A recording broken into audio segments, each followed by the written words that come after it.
ठीक है कौसर साहब, अभी एक ताज़ा बयान ख्वाजा आसिफ साहब का आया और उसमें ये कहा गया कि इससे पहले तो इमरान खान या बानी पीटीआई किसी मीटिंग में खुद बैठे नहीं, अब उनकी जानिब से मिन्नतें की जा रही हैं। एक तो ये, दूसरा आपसे पूछना ये था कि फजल रहमान साहब तो कह रहे हैं कि पीडीएम अभी टूटी नहीं है, पीडीएम अभी है, कुछ हुकूमत में भी मौजूद हैं, तो इस बात का मतलब क्या आप मुझे समझा सकते हैं कि क्या है, क्या राबते हो रहे हैं, क्या कहना चाह रहे हैं मौलाना साहब?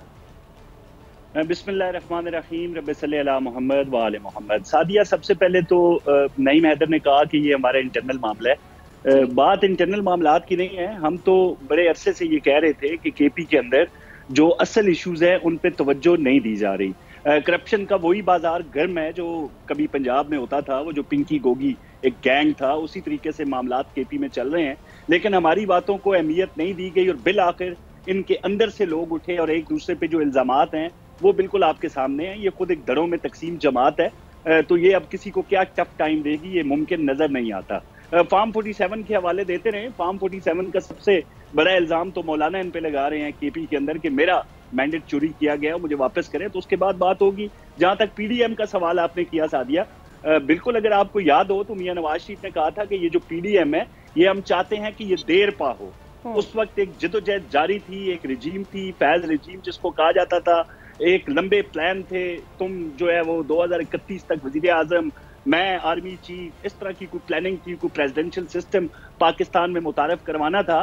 तो जब पीडीएम बनी थी उस वक्त मियां नवाज शरीफ के ये अल्फाज थे कि ये 10-15 साल तक ये सिलसिला चलता रहेगा।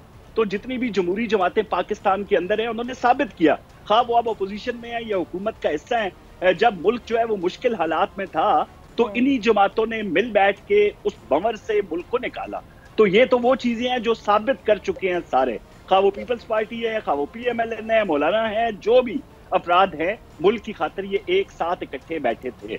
तो इसमें कोई अब वो बड़ी बात नहीं है कि मौलाना ने ये कहा है कि पीडीएम मौजूद है। लेकिन मौलाना साहब अब मुल्क की खातिर लोगों को इकट्ठा कर रहे हैं, पार्टीज को जमा कर रहे हैं, वो बार बार कह रहे हैं कि उनके तहफुजात हैं, उनको एड्रेस नहीं किया जा रहा, तो उसके लिए फिर क्या कर रहा है वफाक? अब देखें, जब भी मौलाना साहब का कोई मसला जब उन्होंने पेश किया तो उसको बड़े बेहतर अंदाज में, चाहे मियां नवाज शरीफ और मियां शहबाज शरीफ चल के उनके घर जाना पड़े, वो घर जाके उनके मुतालबात को, उनके मसाइल को, उनकी जितनी भी बातें थी उनको जाके उनके पास बैठ के सुना गया। और अगर तो वो ये इरादा करे कि उन्हें डी चौक जाना है या उन्हें धरना देना है या मार्च करना है, तो क्या इसकी इजाजत दी जाएगी? देखिए, मौलाना का इस्लामाबाद के अंदर तो अब एक कानून बन चुका है कि वहाँ पे जो रेड जोन है, वो जो एरिया है, उसके अंदर कोई भी जमात जो है, अब हम हुकूमत में हैं, कल अपोजिशन में होंगे, हमारे समेत कोई बंदा अब इस कानून की खिलाफ वर्जी नहीं कर सकता। पर बहरहाल रियासत है, रियासत ने जो इनिशिएटिव लिए हैं उसकी पासदारी तमाम जमातों का फर्ज बनता है। तो वहां तक तो नहीं, अलबत्ता जो मौलाना ने एहतजाज किया तो माजी में हमने देखा मौलाना के एहतजाज पुरतशद्दुद एहतजाज नहीं होते सादिया।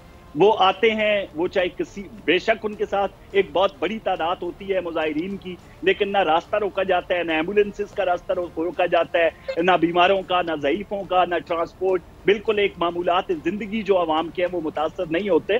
और बिल्कुल इस तरह अगर वो कहीं एहतजाज करना चाहते हैं तो जमहूरी हक है, वो जरूर करें। पीडीएम को बहाल करके क्या फ़ायदा हासिल हो सकता है? कौसर काज़मी साहब, ज़रा ये अगर आप हमें समझा दें। दूसरा, तारिक फजल चौधरी साहब का बयान आया है कि हमें कोई अमेरिका से दबाव नहीं है, लेकिन इस वक्त जो हलचल मची हुई है अमेरिकी कांग्रेस में, ज़रा उसके हवाले से भी आपकी पार्टी क्या लाहे अमल तैयार करके बैठी है, ये भी बता दें।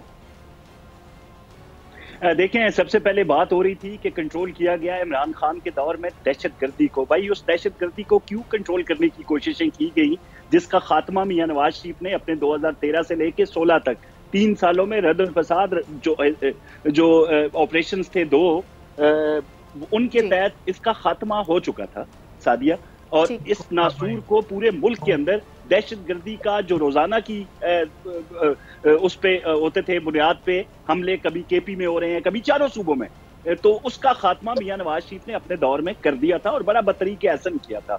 अब ये कह रहे हैं कि इमरान खान की बड़ी काबिशें थी दहशतगर्दी को खत्म करने के लिए।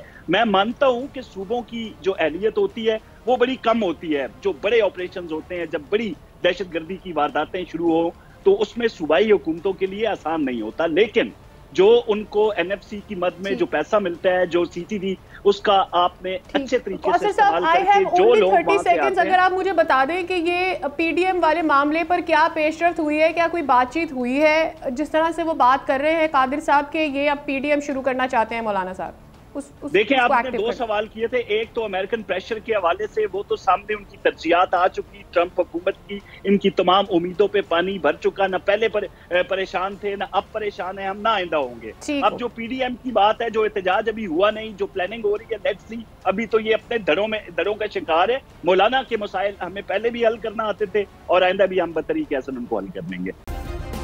सब्सक्राइब करें और बेल दबाएं ताकि कोई खबर रह न जाए।